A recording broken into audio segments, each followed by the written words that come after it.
जय माता की दोस्तों, माता रानी की कृपा और आपके पूरे परिवार सदा और सर्वदा बनी रहे। दोस्तों, आपका स्वागत है अपने channel my lovely home and garden में। आज दोस्तों हम लोग सुनेंगे राधा अष्टमी की व्रत कथा। हमारे धर्म ग्रंथों में या फिर हमारे शास्त्रों में ऐसी मान्यता है कि कोई भी पूजा पाठ बिना उस व्रत कथा के संपूर्ण नहीं होती।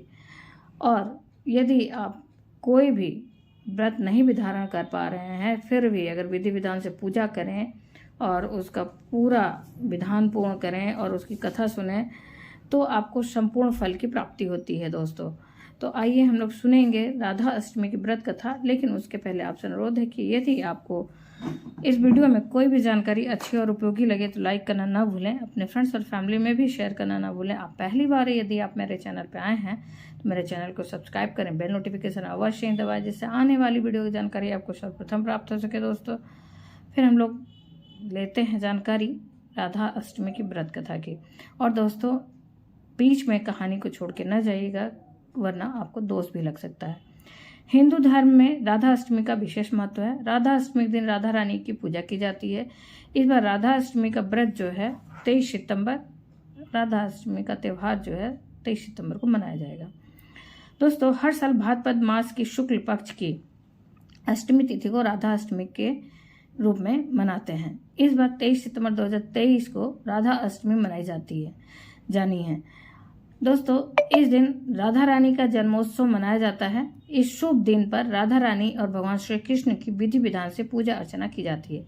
इसके साथ ही इस दिन मनोकामना पूर्ति हेतु व्रत उपवास भी रखा जाता है। इस दिन राधा रानी को भोग स्वरूप सफेद बर्फी व फलों का भोग अवश्य लगाना चाहिए।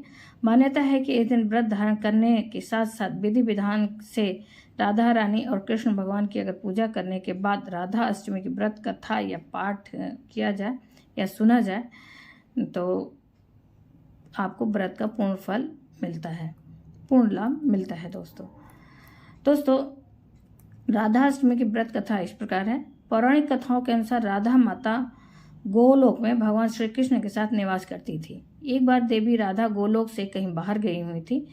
जब वापस आई तो उन्होंने देखा कि कृष्ण भगवान गोलोक में कहीं नजर नहीं आ रहे हैं। उस समय भगवान श्री कृष्ण अपनी एक सखी विराजा के साथ गोलोक में घूम रहे थे। यह बात जब राधा जी को मालूम हुई तो उन्हें बहुत क्रोध आया और वह सीधे उनके पास पहुंच गई। वहां पहुंचकर उन्होंने भगवान श्री कृष्ण के सामने अपना क्रोध जाहिर किया।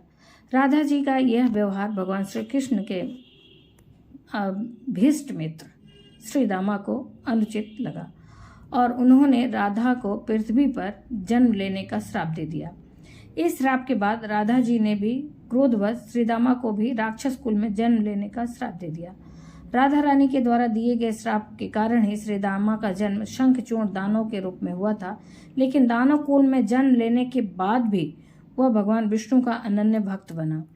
दोस्तों, वहीं दूसरी ओर राधा रानी ने भी पृथ्वी पर वृषभानु के घर पुत्री के रूप में जन्म लिया। लेकिन राधा रानी वृषभानु जी की पत्नी देवी कीर्ति के गर्भ से नहीं जन्मी थी। दरअसल जिस समय श्री दामा और राधा रानी ने एक दूसरे को श्राप दिया था, तब भगवान श्री कृष्ण ने राधा रानी से कहा था कि आपको पृथ्वी पर देवी कीर्ति और वृषभानु जी की पुत्री के रूप में रहना होगा। लेकिन इसके अलावा आगे भगवान श्री कृष्ण ने राधा रानी से कहा कि जब आप विवाह के योग्य हो जाएंगे तो आपका विवाह मनुष्य के अवतार में रायाण नामक एक वैश्य के साथ होगा। हालांकि वह भी मेरे अंश अवतारों में से एक होगा। आप धरती पर भी मेरी प्रियतम बनकर ही रहेंगी, परंतु हम दोनों का वहां बिछड़ने का दुख भोगना पड़ेगा।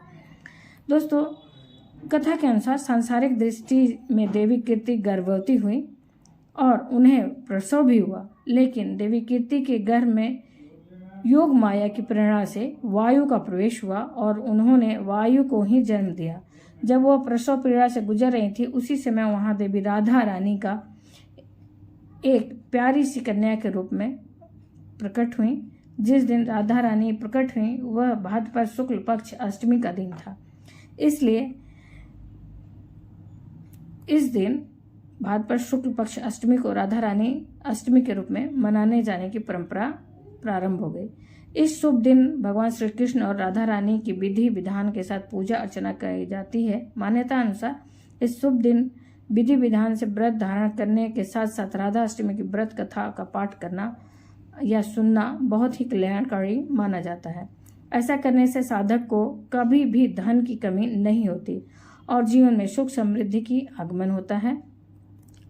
दोस्तों, राधा रानी भी माता लक्ष्मी के ही एक अंश हैं, तो इसलिए अगर आप राधा रानी और कृष्ण भगवान की पूजा अर्चना करते हैं तो माता लक्ष्मी का भी विशेष आशीर्वाद मिलता है। दोस्तों, इससे संबंधित वीडियो भी मैंने पहले ही अपने चैनल पर डाला हुआ है, राधा रानी राधा अष्टमी से संबंधित, तो वहाँ से भी आप पूरी जानकारी ले सकते हैं। उसका लिंक मैं डिस्क्रिप्शन में डाल दूंगी। उम्मीद करते हैं दोस्तों इस वीडियो की जानकारी आपको अच्छी और उपयोगी लगी होगी। अगर अच्छी और उपयोगी लगी तो लाइक करना ना भूलें, अपने फ्रेंड्स और फैमिली में शेयर करना भी ना भूलें। आप पहली बार मेरे चैनल पर हैं तो मेरे चैनल को सब्सक्राइब करें, बेल नोटिफिकेशन अवश्य ही दबाएं जिससे आने वाली वीडियो की जानकारी आपको समय से प्राप्त हो सके। दोस्तों, फिर मिलते हैं एक नई जानकारी के साथ नए वीडियो में। तब तक के लिए जय माता की, माता रानी की कृपा और आपके पूरे परिवार सदा और सर्वदा बनी रहे। दोस्तों, धन्यवाद दोस्तों, राधे राधे दोस्तों।